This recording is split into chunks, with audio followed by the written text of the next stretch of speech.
torcedor. Eu sou o Bruno Leal e hoje vou falar sobre todo o processo de transição que fez o Vasco deixar de ser um clube associativo para se transformar em SAF, uma sociedade anônima do futebol.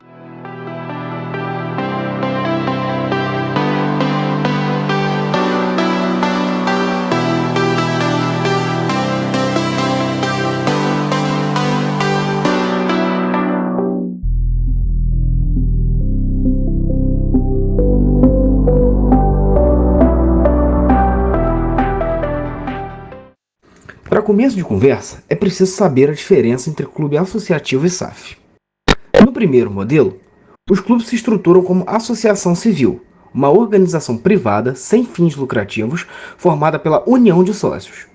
Essas pessoas elegem representantes para conselhos deliberativo e fiscal, além de um presidente. Já no segundo modelo, o clube é vendido a uma pessoa ou empresa que passará a ter controle da instituição, e normalmente o foco principal é o lucro, seja com premiações em campeonatos ou venda de atletas. No Brasil, diversos clubes passaram por essa transição. Cruzeiro e Botafogo foram vendidos a empresários, por exemplo, enquanto Bahia e o Red Bull Bragantino foram negociados com empresas.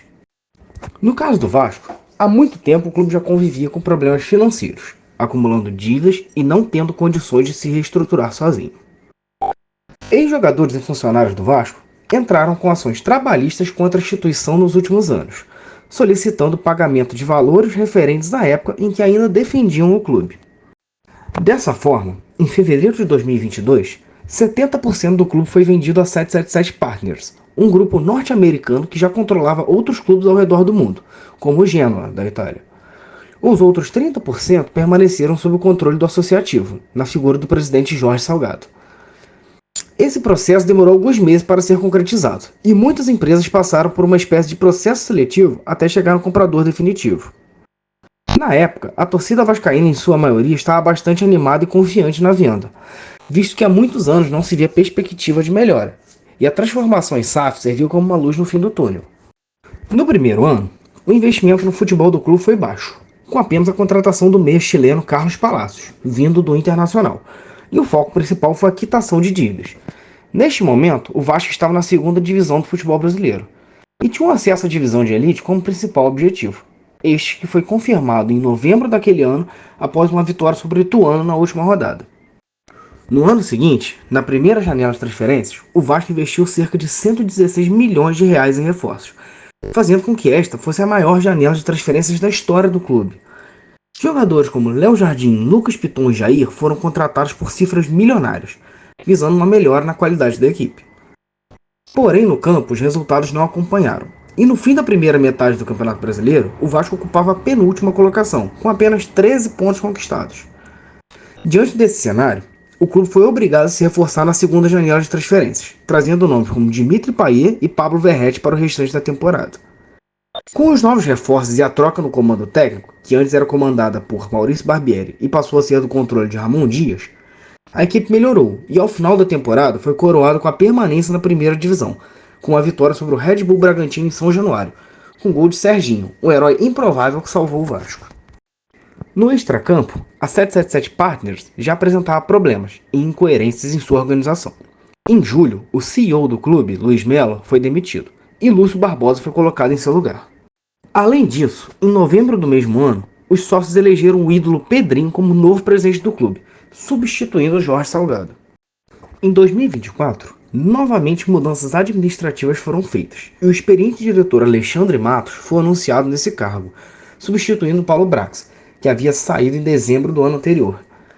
No quesito contratações, a primeira janela de transferências superou 2023, com um gasto total de 120 milhões de reais. Os principais investimentos foram o atacante Adson e o zagueiro João Vitor, que se tornou a contratação mais cara da história do Vasco, no surpreendente valor de 32 milhões de reais.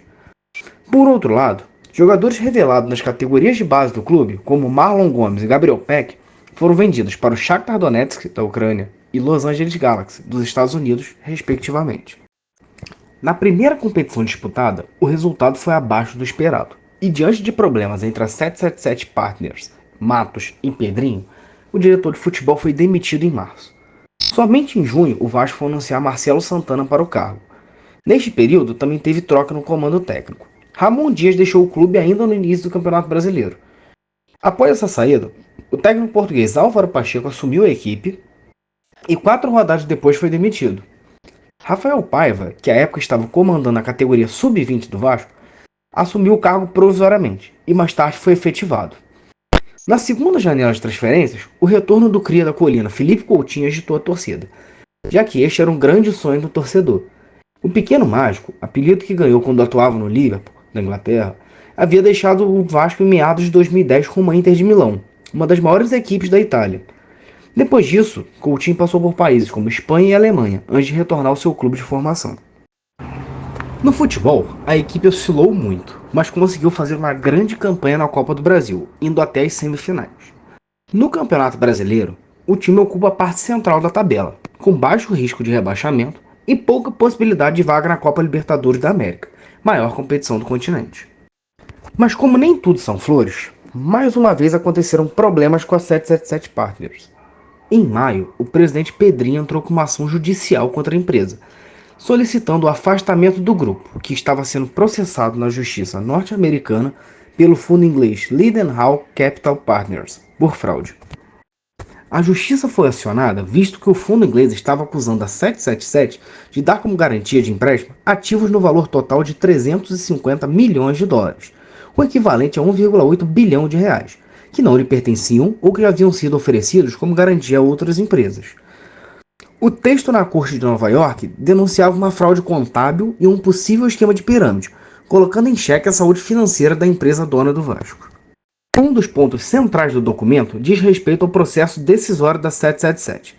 De acordo com o fundo inglês, o grupo que atualmente comanda o Vasco é controlado por uma outra empresa americana, a ACAP.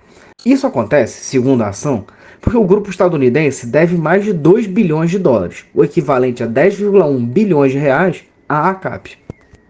Diante desta situação, a ACAP passou a comandar todos os ativos que pertenciam à 777 e já deixou claro que não pretende seguir no ramo futebolístico. Com isso, em pouco mais de 2 anos, o Vasco está à venda novamente. Isto é reflexo de como decisões precipitadas e questionáveis criam problemas enormes em questão de pouco tempo. Algumas empresas já foram especuladas como possíveis compradores, mas nenhuma chegou a fazer qualquer tipo de proposta oficial. A ideia é vender o clube o mais rápido possível, mas para alguma empresa séria que realmente demonstre que deseja fazer uma transformação no clube.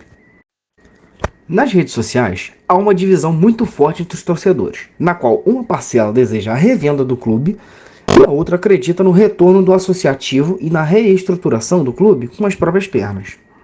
Ao todo, mais de 275 milhões de reais foram gastos em contratações. Algumas deram certo, outras nem tanto assim, e há incógnitas ainda, como o caso do argentino Sforza, que chegou com muita expectativa e ainda não mostrou a que veio.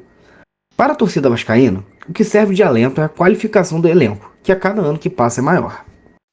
Porém, ainda há muitas dúvidas para 2025, como qual será a fonte de renda do Vasco para novas contratações e como ficará o balanço de finanças do clube sem o seu maior sustento, que é o estádio de São Januário. O local deve entrar em obras de reforma no próximo ano, com o objetivo de aumentar a sua capacidade de público, que atualmente comporta 20.880 pessoas e pode chegar em até 57 mil pessoas.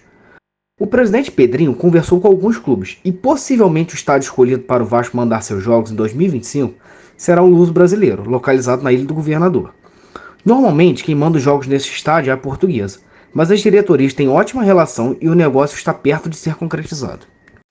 Por enquanto é isso que se tem de informação. Vamos aguardar as cenas dos próximos capítulos. Obrigado por me acompanhar até aqui e até a próxima.